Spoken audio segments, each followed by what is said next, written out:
akun Shopee dibatasi, bahkan juga fitur yang lain juga bisa diblokir.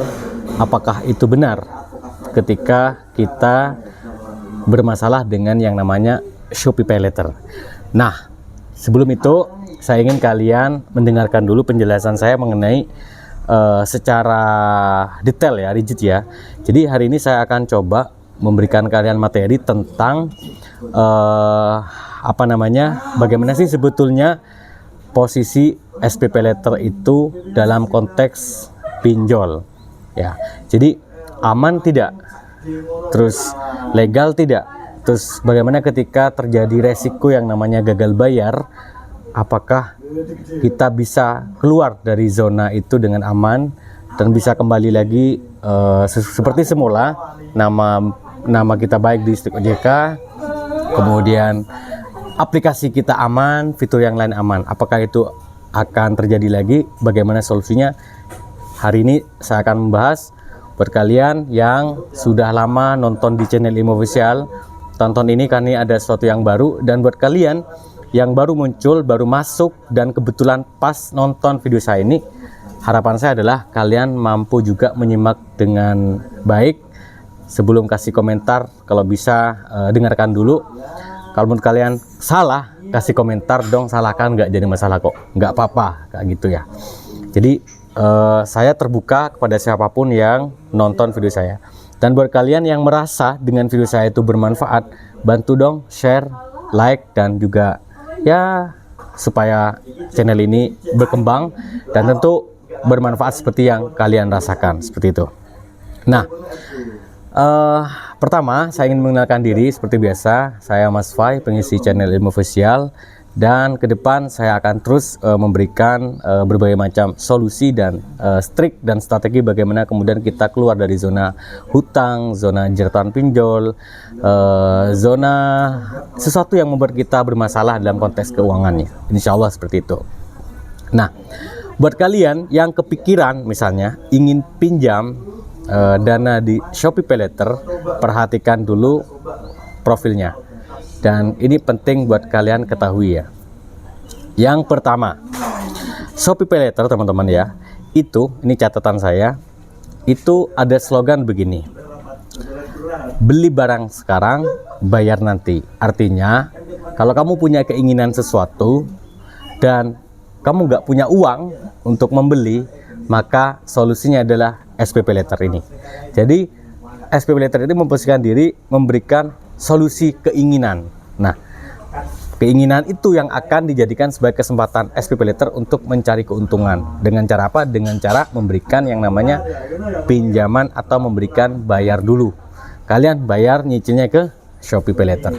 Nah, tentu Shopee Pay Later ini kan sebuah platform ya, maka dia punya pendana. Dia punya skema channeling namanya kalau dalam perbankan ya. Jadi SPP Letter itu seperti sebuah marketplace yang mengundang investor atau siapapun yang ingin mempercayakan diri dananya, menginvestasikan uangnya ke SPP Letter, silakan kayak gitu. Nah, skemanya macam-macam ya. Ada yang 3 bulan, ada yang 6 bulan, ada yang 12 bulan, bahkan juga ada yang memang langsung 1 tahun seperti atau 12 bulan ya. Dengan tentu bunga itu sekitar 2,95% per bulan. Berarti kalau 2,95% per bulan, kamu bagi 30 jadi berapa itu?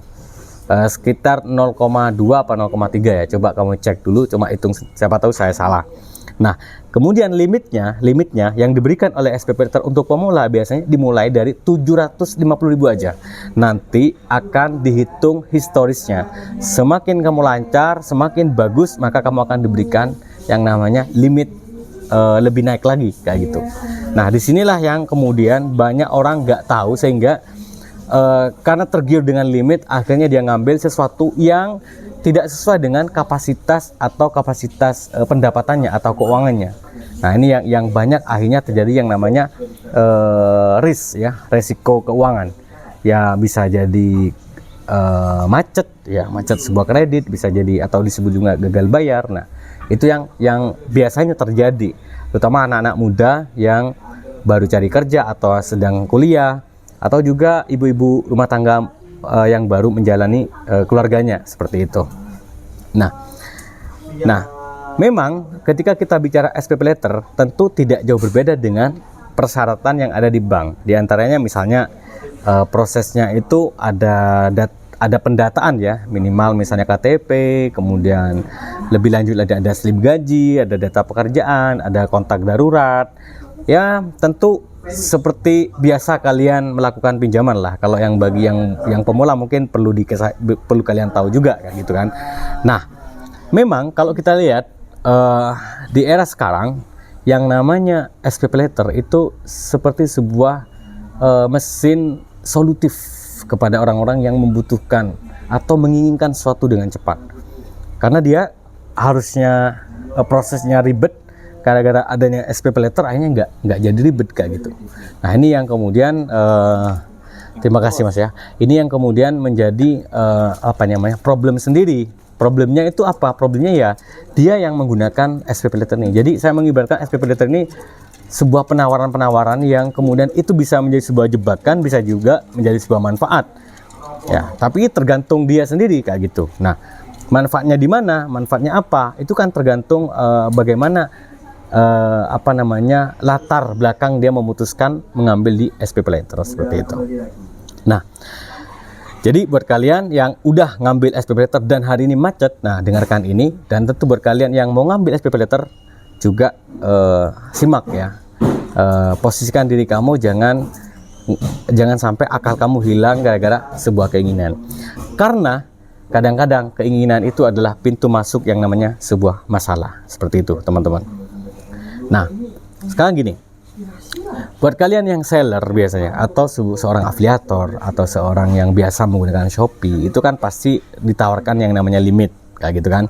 Nah, limit itu saya setuju konsep temannya Timothy Ronald ya. Jadi katanya dia, untuk membeli sesuatu yang diinginkan, atau sesuatu yang mewah katanya, itu dia harus punya kapasitas 10 kali lipat.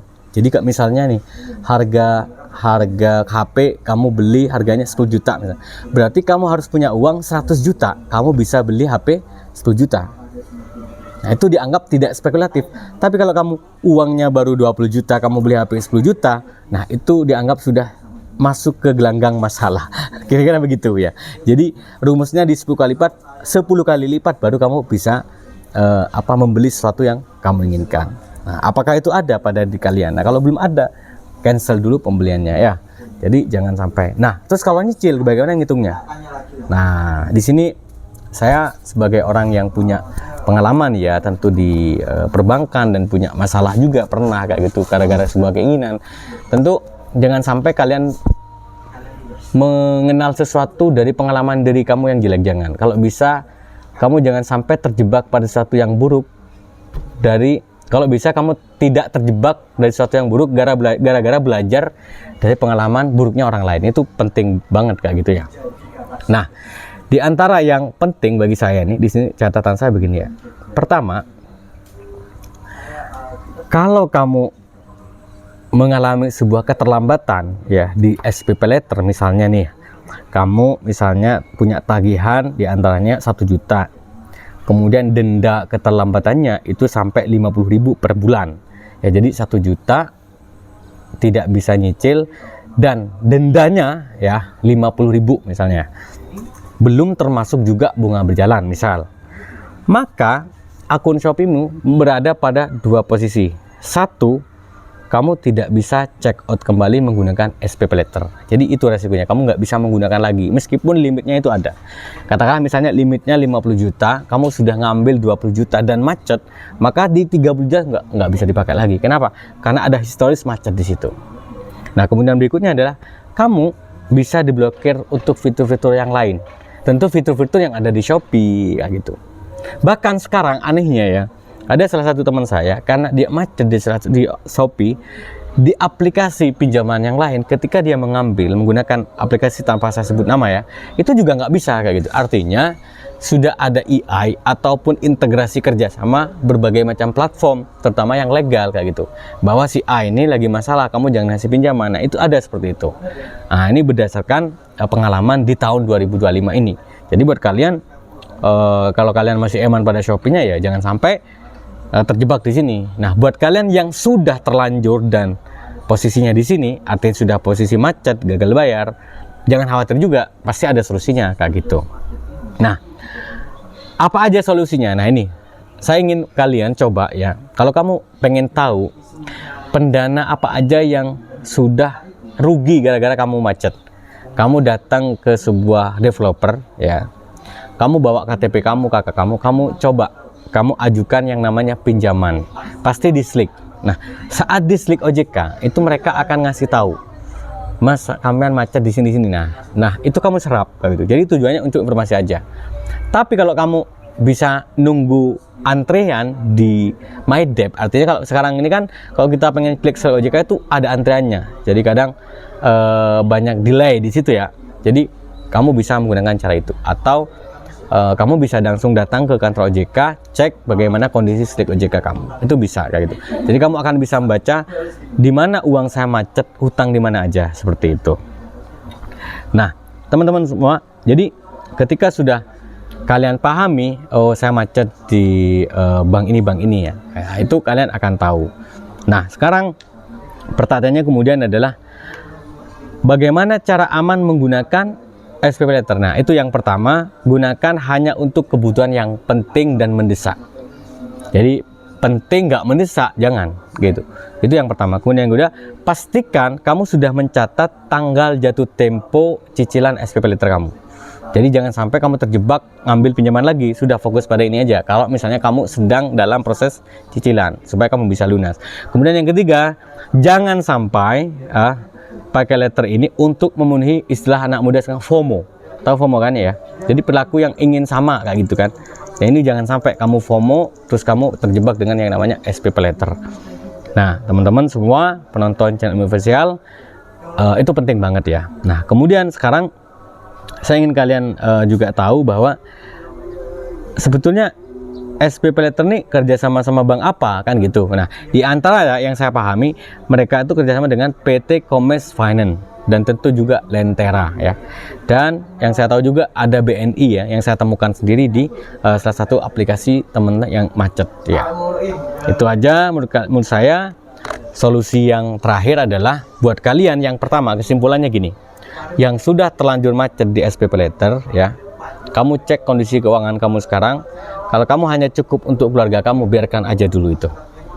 Biarkan aja dulu, berarti kamu dalam posisi gagal bayar. Jadi posisi gagal bayar bukan suatu yang disengaja, enggak, tapi memang sudah situasinya. Dan jangan sampai kamu pinjam uang tuh baru hutang ini, jangan ya. Usahakan kamu santai dulu di sini, kamu fokus pada pekerjaanmu, kamu evaluasi lagi bagaimana cara kerja kamu evaluasi lagi bagaimana posisi kamu dalam pekerjaan. Misalnya nggak disiplin, mulailah belajar disiplin. Misalnya males kerja, udah lebih semangat lagi kayak gitu.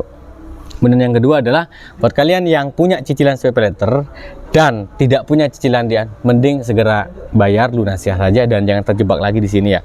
Jadi jangan sampai pakai sesuatu yang tidak kamu butuhkan. Kemudian yang ketiga buat kalian yang masih mau coba-coba, hentikan aja dulu. Jangan terjebak dengan sebuah keinginan sesaat yang akan pada akhirnya membuat kamu terjun pada sebuah masalah. Itu saja yang bisa saya sampaikan untuk sore ini videonya tentang SPP Letter. Semoga bermanfaat dan salam hormat dari saya Mas Fai. Assalamualaikum warahmatullahi wabarakatuh.